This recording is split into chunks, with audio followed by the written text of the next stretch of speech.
warahmatullahi wabarakatuh. Selamat pagi teman-teman. Ya, kita kembali lagi ya, jumpa lagi di mata kuliah anggaran ya dengan sesi terbaru yaitu kita masuk ke perhitungan harga pokok dan anggaran laba rugi. Kemarin kita sudah bahas bersama mengenai anggaran biaya pemasaran dan administrasi. Kita lanjut ya dengan sesi kali ini perhitungan harga pokok dan anggaran laba rugi. Nah, harapannya apabila teman-teman bisa menuntaskan materi ini dengan baik, maka teman-teman akan bisa menjelaskan pengertian dan komponen harga pokok, kemudian juga sekaligus menghitung harga pokok produksi, harga pokok penjualan, kemudian menentukan laba ataupun rugi yang dialami oleh perusahaan. Ya, jadi karena materi sebelum materi hari ini dan materi setelahnya saling terkait, harapannya teman-teman benar-benar bisa memahami materi hari ini agar nanti kita tidak kesulitan untuk mengerjakan ataupun memahami materi-materi berikutnya. Nah, apa yang dimaksud dengan harga pokok? Ya, menurut prinsip akuntansi Indonesia, harga pokok merupakan jumlah pengeluaran dan beban yang diperkenankan, baik secara langsung maupun tidak langsung, untuk menghasilkan barang atau jasa dalam kondisi dan tempat di mana barang itu telah dapat dijual ataupun digunakan. Harga pokok ini terdiri dari dua macam, yaitu harga pokok produksi dan harga pokok penjualan. Nah, untuk harga pokok produksi ya merupakan kumpulan biaya produksi yang terdiri dari bahan baku langsung, tenaga kerja langsung, dan biaya overhead pabrik, ditambah dengan persediaan produk dalam proses awal dan dikurangi dengan persediaan produk dalam proses akhir. Ya. Nah, bila mana produk dalam proses itu tidak ada, maka harga pokok produksi akan sama dengan atau terdiri dari biaya produksi, yaitu bahan baku, tenaga kerja langsung, dan BOP. Ya, bila mana persediaan produk dalam prosesnya tidak ada. Ya. Kemudian untuk harga pokok penjualan yaitu merupakan harga barang yang siap untuk dijual. Ya, dimana untuk menghitungnya terdiri dari persediaan awal produk, ya, produk jadi, ditambah biaya produksi yang terdiri dari bahan baku, tenaga kerja langsung, dan BOP tadi. Kemudian dikurangi persediaan akhir produk jadi. Nah, itu untuk komponen perhitungan harga pokok penjualan. Nah, untuk apa ini dihitung ya?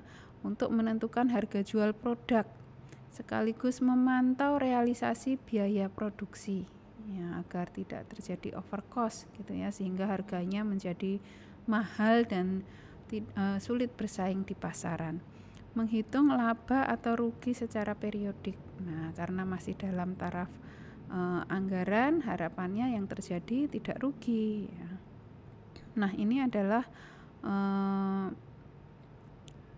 cara perhitungannya ya untuk menghitung harga pokok produksi ya. Komponen-komponen perhitungan terdiri dari biaya produksi yang terdiri dari bahan baku yang langsung, tenaga kerja langsung, dan BOP. Nah, total produksinya berapa? Kemudian harga pokok produksi per unit bila mana perlu juga bisa dihitung. Nah, untuk kasus kita ya di sini kita ambil ya komponen-komponen tersebut dari anggaran-anggaran sebelumnya. Ya, untuk biaya bahan baku tentu saja ini merupakan bahan baku yang langsung, sehingga kita carinya di mana? Di anggaran bahan baku. Ya, di biaya bahan baku. Silahkan juga dicek ya, apakah angka yang masuk ke sini sudah sesuai ya. Kemudian tenaga kerja langsung juga sama, ada anggaran biaya tenaga kerja langsung juga tersendiri di anggaran biaya tenaga kerja yang terakhir ya. Kemudian juga sekaligus di BOP ya. Nah, kemudian ketiga komponen tersebut kita jumlahkan sehingga kita peroleh angka harga pokok produksi sebesar 10.954.574.400. Ya. Nah, untuk kasus kita tidak ada keterangan mengenai produk dalam proses, sehingga komponen harga pokok produksi hanya terdiri dari biaya produksi saja. Nah, apabila kita menginginkan menghitung harga pokok produksi per unit, maka kita bagi total harga pokok produksi ini dengan unit produksinya. Di mana Anda bisa ketemukan unit produksi ini di anggaran produksi. Ya, berapa unit rencana produksi yang diperhitungkan ya, atau sudah dihitung oleh perusahaan beberapa waktu lalu. Nah, setelah dibagi kita peroleh nilai sebesar 58.321,13 rupiah per unit. Nah, itu untuk menghitung harga pokok produksi. Kalau ini adalah tabel untuk menghitung harga pokok penjualan. Oke, agar lebih jelas mungkin langsung kita masukkan angkanya. Persediaan awal barang jadi.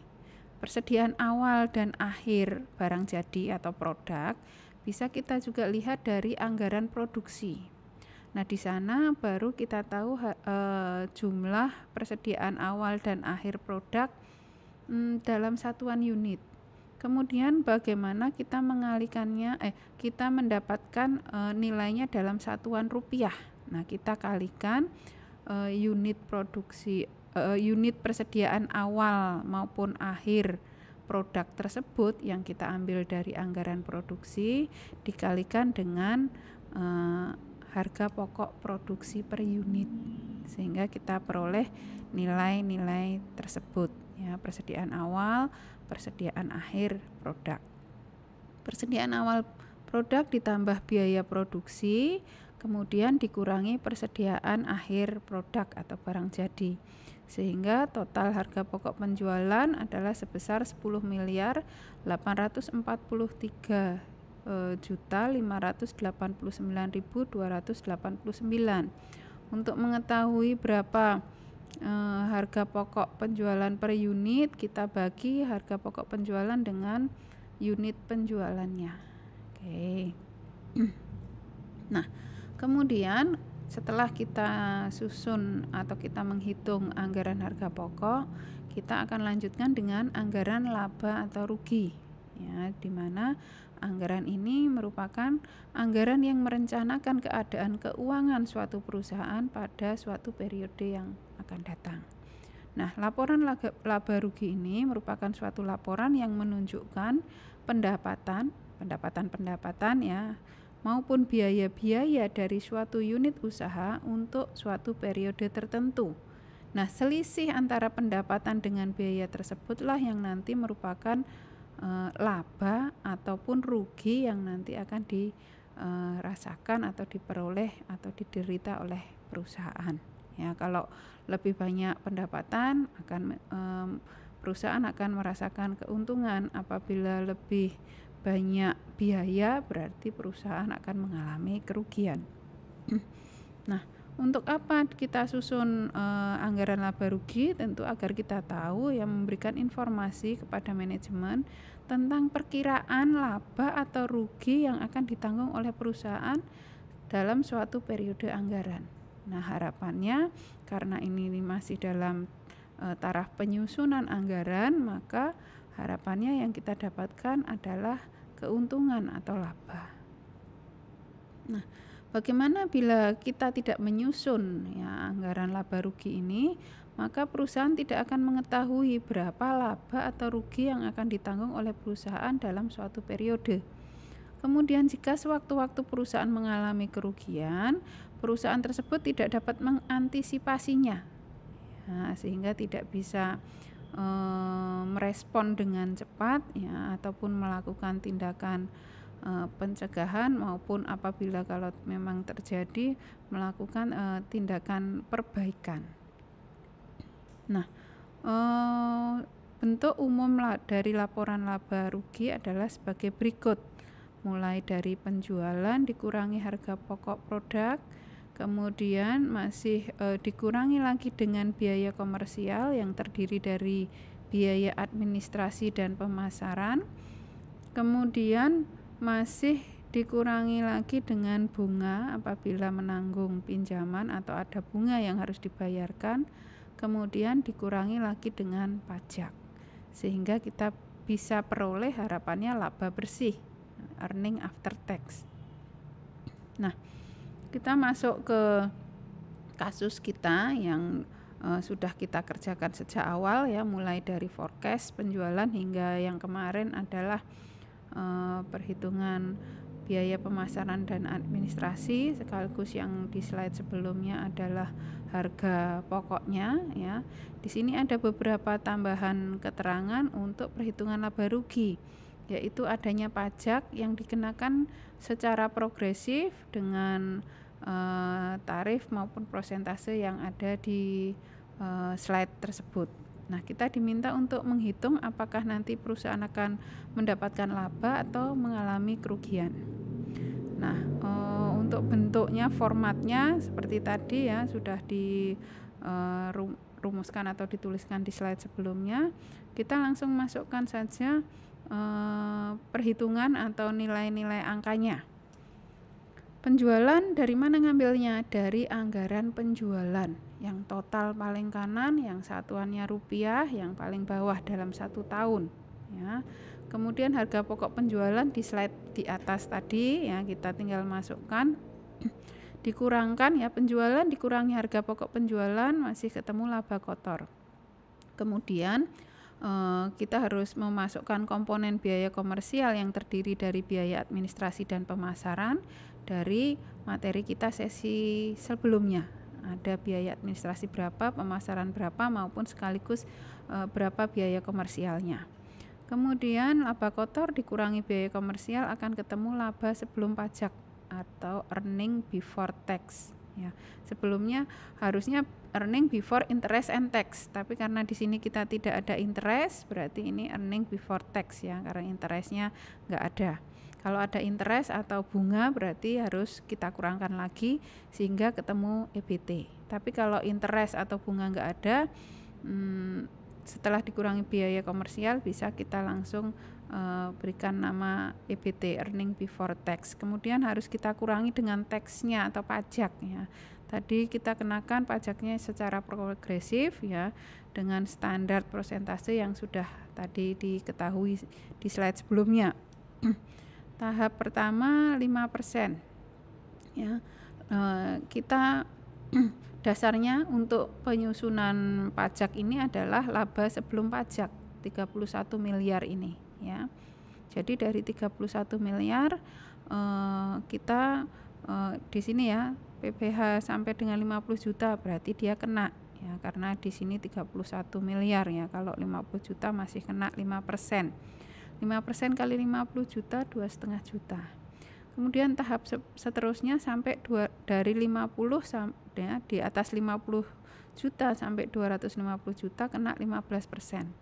Sehingga kita kenakan 15% kali 200 juta ya, karena di sini maksimal 250, tetapi yang 50 sudah dikenakan di yang 5%, sehingga tinggal 200 juta.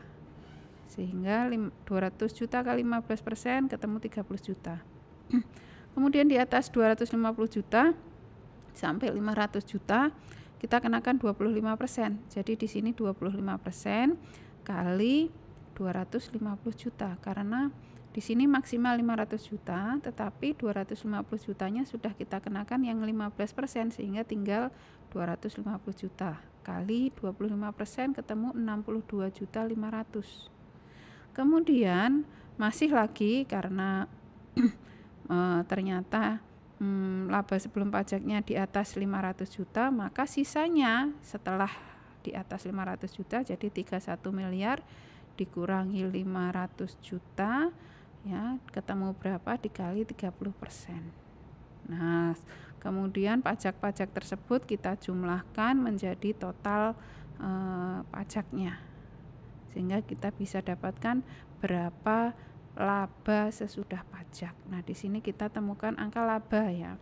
Sehingga di sini merupakan rambu-rambu bagi manajemen bahwa dari anggaran yang sudah kita buat ternyata perusahaan akan diperkirakan mendapatkan laba sebesar 21.696.202.085. Nah, mungkin itu yang bisa Bu Kade sampaikan untuk sesi kita hari ini. Terima kasih atas segala perhatiannya. Wassalamualaikum warahmatullahi wabarakatuh.